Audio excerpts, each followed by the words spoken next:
پہلے سے پاک نہیں تھے. میں نے پلٹ کر فوراً کہا تم کہتے ہو قل هو اللہ احد, اللہ پہلے سے ایک ہے یا اب ہے؟ فوراً جواب آیا اللہ پہلے سے ایک تھا, اعلان اب ہوا ہے. پلٹ کے جواب دے دیا اہل بیت پہلے سے پاک تھے, اعلان اب ہوا ہے.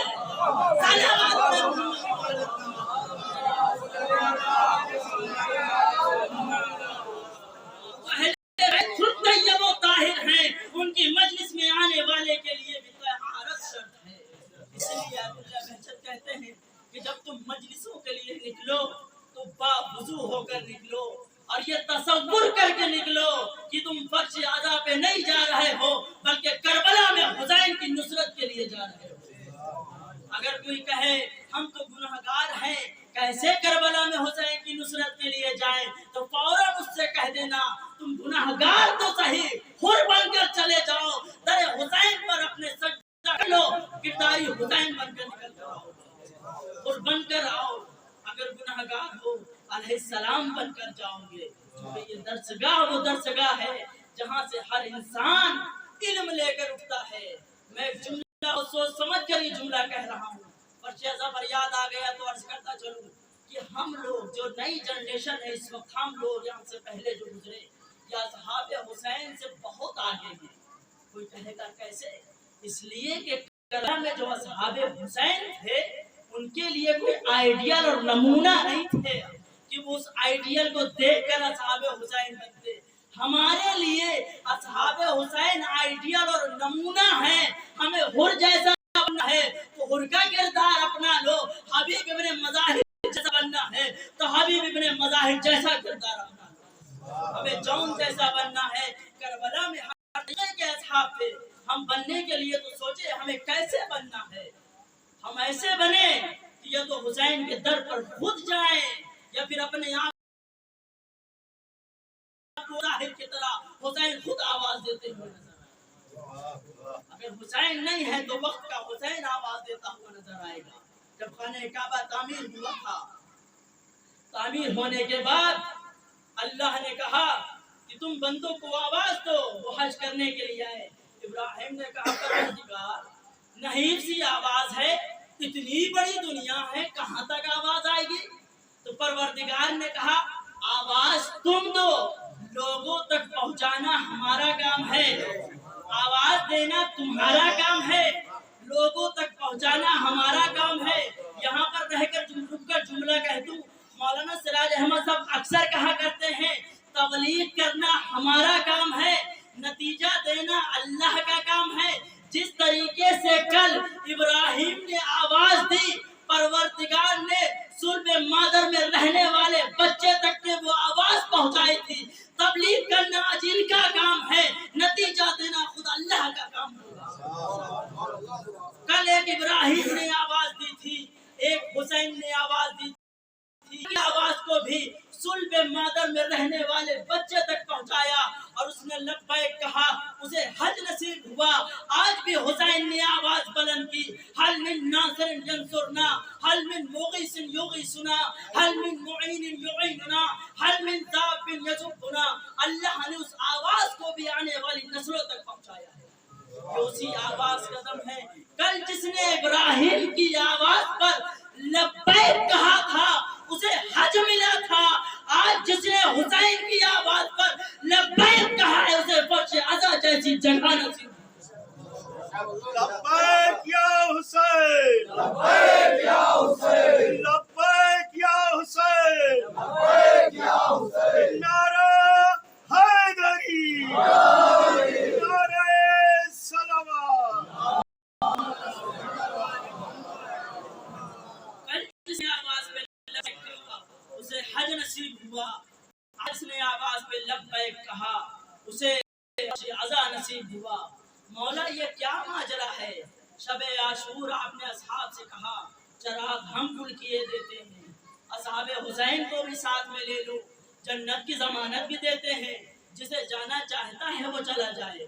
مولا یہ کیا ماجرا ہے؟ شب عاشور آپ جنت کی ضمانت بھی لے رہے ہیں, اصحاب حسین کو بھی ساتھ میں بھیج رہے ہیں, اور ساتھ ساتھ چراغوں کو بھی گل کر رہے ہیں. کہیں شرمندہ نہ ہو جائیں۔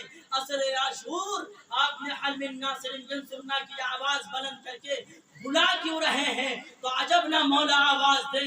شب عاشور چراغوں کو گل کر کے یہ بتا بتانا چاہتا ہے کہ یوں کہہ دیا جائے چراغوں کو گل اس لیے کر رہے تھے جو اپنوں میں غیر ہے وہ جانا چاہتا ہے تو چلا جائے۔ عصر عاشور بلا کر بتا رہے ہیں جو غیروں میں اپنا ہے وہ آنا چاہتا ہے تو چلا جائے۔ شب عاشور چراغوں کو گل کیا، جو اپنوں میں غیر ہے جانا چاہتا ہے چلا جائے۔ عصر عاشور جو غیروں میں اپنا ہے وہ آنا چاہتا ہے تو چلا آئے۔ حسین نے جو آواز دی ہے اس لیے آواز دی تھی۔ حسین نے صرف اس وقت کے لیے آواز نہیں دی تھی جو علی اصغر نے اپنے آپ کو جھولے سے گرایا تھا۔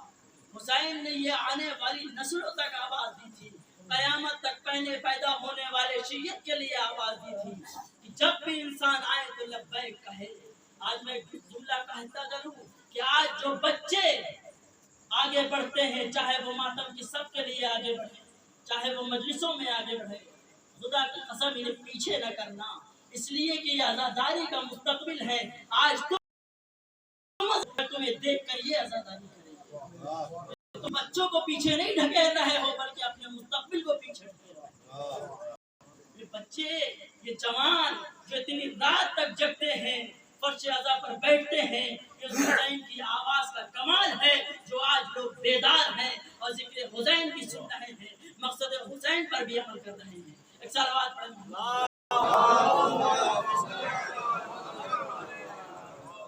اب جب انسان فرش عزا پر آ گیا تو فرش عزا سے کیسا بن کے اٹھنا چاہیے، کون سی چیزیں لے کے اٹھنا چاہیے، یہ بھی روایت موجود ہے۔ امام حسین نے کہا من اتانا لم یاتم خصلتا من 40 آیتا محکما وقضیتا عادلا واخا مستفادا ومجالسة العلماء، کہ جو شخص مجلس حسین میں آئے وہ 4 چیزوں میں سے ایک چیز ضرور لے کر اٹھے۔ کون کون سی چیزیں؟ آیتن محکمہ، محکم نشانیاں لے کر اٹھے، وہ قضیتن عادلہ، بہترین فیصلہ کرنے کی صلاحیت لے کر اٹھے۔ بھائی بھائی دیکھ کر فیصلہ نہ کرے بلکہ انسانیت کے ناطے عدالت کے ناطے فیصلہ کرے۔ واخن مستفادہ، اور ایک ایسا بھائی جو صرف دنیا میں نہیں بلکہ ایسا بھائی لے کر اٹھے جو دنیا میں بھی کام آئے آخرت میں بھی کام آئے۔ ومجالسة العلماء، اور علماء نما کی صحبت لے کر اٹھے، چونکہ اس فرش پر آنے والا ہر انسان عالم بن کر اٹھتا ہے۔ تو 4 چیزوں میں سے کوئی ایک چیز، اگر کوئی انسان ان 4 میں سے کوئی ایک چیز بھی لے کر نہ اٹھے تو سمجھ لینا اس کا 1 گھنٹہ بیٹھنا صرف بیکار گیا ہے، کوئی نتیجہ حاصل ہونے والا اس کا یوں کہہ دیا جائے کہ اس نے مجلسیں بھی برپا کی، تبرک بھی تقسیم کیا، سارے انتظامات کیے، لیکن اگر دکھاوا ہو گیا اور 4 چیزوں میں سے ایک چیز بھی حاصل نہ ہوئی تو وہ مجلسیں کسی اور کے لیے ہو سکتی ہیں، اللہ اور اہل بیت کے لیے نہیں ہو سکتی۔ اس لیے کہ اللہ نے خود کہا ہے تم آواز تو دو، چاہے حسین کے وسیلے سے آواز دو۔ کہ یوں کہا جائے آج جو چیز بھی ہمیں مل رہی ہے وہ حسین اور اہل بیت کی صدقے میں ہمیں نصیب ہو رہی ہے۔ بس ایک مثال کے ذریعے سے واضح کرتا چلوں کہ آپ ایک کھیتی باڑی والے ہیں، ماشاءاللہ سے سب کھیتی کرتے ہیں، دھان لگائے ہوئے ہیں۔ اب دھان میں جگہ جگہ کچھ اور پیڑ نکل آتے ہیں، گھاس پھوس کے بولتے ہیں، کچھ اور نام بھی ہوتا ہے۔ ان سے پوچھا جائے بھائی آپ نے تو دھان لگایا تھا، پانی کس کو دے رہے تھے؟ کہا پانی دھان کو دے رہے تھے، تو پھر یہ خرپتوار کیوں نکلا؟ کہیں یہ اس کے وسیلے سے نکل آیا ہے۔ یعنی پانی سینچائی آپ کر رہے تھے اصل فصل کو، مگر جو دوسری چیزیں نکلی وہ اس فصل کے صدقے میں نکل کر آئی ہیں۔ آج جو ہمیں رزق مل رہا ہے، اتنے گناہ کرنے کے بعد بھی رزق مل رہا ہے، یہ ہم وسیلے سے لے رہے ہیں، یعنی اس بات کی علامت ہے آج پردے کی غیبت میں کوئی حسین زندہ ہے، کوئی حسین باقی ہے، رزق اس کے لیے آتا ہے، وسیلے سے ہمیں ملتا ہے۔ اس لیے کہ رزق اس کے لیے آ رہا ہے لیکن اس کے وسیلے سے ہمیں مل رہا ہے۔ کہ ہمارے لیے رزق نہیں ہے، پروردگار رزق دیتا بھی ہے۔ کس لیے رزق دیتا ہے؟ کب تک تم گناہ کرتے رہو گے؟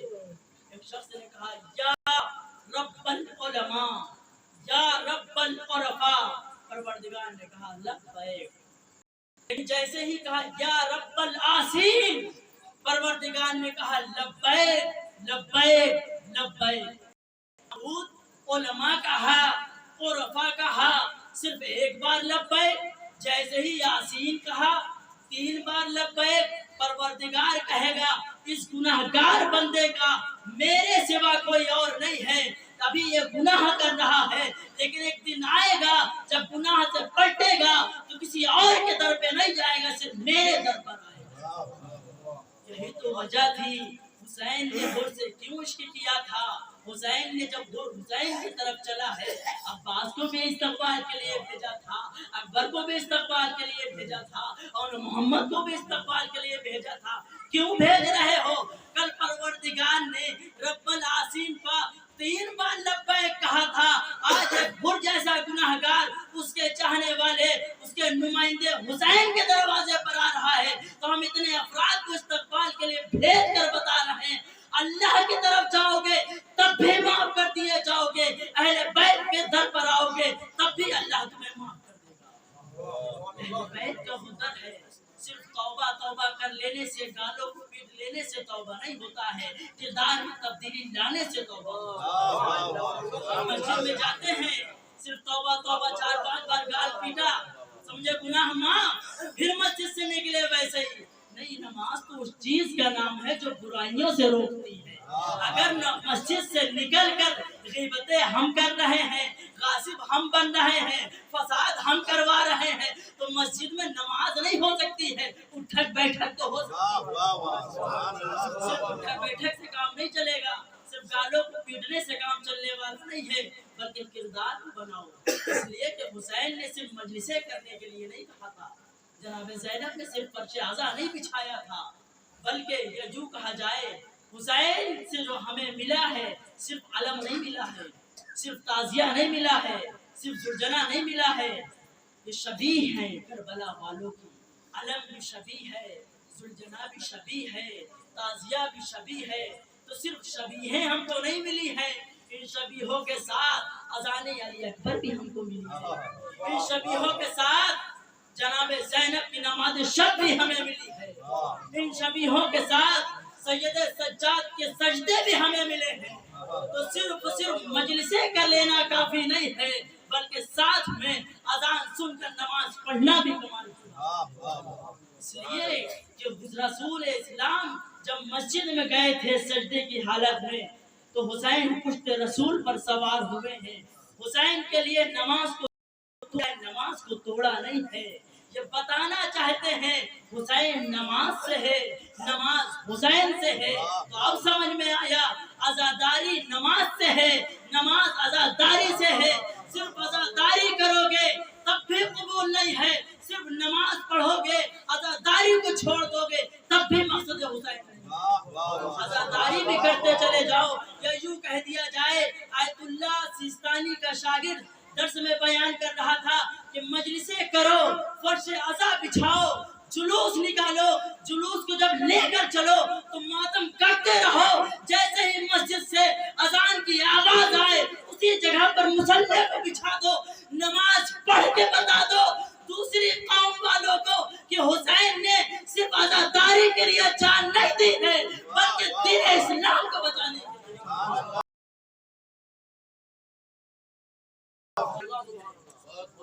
اگر شریعت سے، دین سے، اسلام سے نماز ہٹا لی جائے، سجدے ہٹا لیے جائیں، تو پھر اس دین کا فائدہ ہی کیا ہے؟ ایک صاحب ہیں، مثلا بس آخری مثال یہیں سے ربط مصائب دے دوں گا کہ میں مثلا جنت کا بازار سجا ہوا ہے، قیامت آ گئی اور میدان حشر سجا ہوا ہے، امام حسین موجود ہے، میں پہنچا، مولا السلام علیکم، وعلیکم السلام، میں محمد سما، ہاں پہچان لیا، تم 1 گھنٹے تک مجلسیں پڑھتے تھے، ہاں مولا شکریہ، تم سب سے اچھا تبرک بانٹتے تھے، ہاں وہی میں بانٹتا تھا، اس کے بعد سے مولا یہ جنت ہے نا، ہاں جنت ہے، چلا جاؤں، رکو بھی تھوڑا سا، ساری چیزیں ہم نے کر دی ہیں، اب ذرا تم تھوڑے سے اپنے اعمال بھی رکھ دو۔ مولا